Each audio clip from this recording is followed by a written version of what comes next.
আসন্ন বিপিএল এ 5টি দল নয় 6টি দল নিয়ে আয়োজিত হবে এই টুর্নামেন্ট। আর এবারের বিপিএল এ 6 নম্বর দলটির নাম হচ্ছে নোয়াখালী এক্সপ্রেস।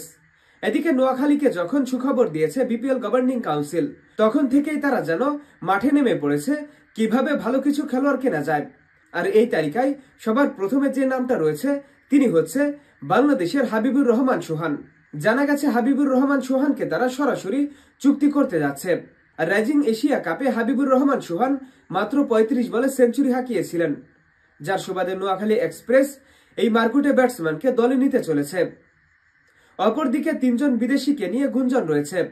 প্রথমত ওয়েস্ট ইন্ডিজের জনসন চার্লস, এই ব্যাটসম্যানকে নিয়ে আলোচনা প্রায় শেষের দিকে, যে কোনো মুহূর্তে অফিসিয়াল ভাবে খবর আসতে পারে। এরপরে আরো 2 জন রয়েছে, একজন হচ্ছে নিউজিল্যান্ডের জিমি নিশাম এবং আরেকজন হচ্ছে অস্ট্রেলিয়ার টিম ডেভিড। আর এই 2 জনের সাথেও আলোচনা চলছে, যে কোনো মুহূর্তে হয়তো অফিসিয়াল ভাবে খবর চলে আসবে। তবে যাই হোক, এসব খবর থেকে বোঝা যাচ্ছে নোয়াখালী এক্সপ্রেস বসে নেই। তারা দলকে কিভাবে শক্তিশালী করা যায়, কিভাবে চ্যাম্পিয়ন হওয়ার মতো একটি দল তৈরি করা যায়, সেই লক্ষ্যেই কাজ করছে।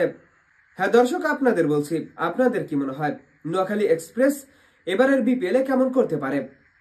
এখনই কমেন্টস করে জানিয়ে দিন।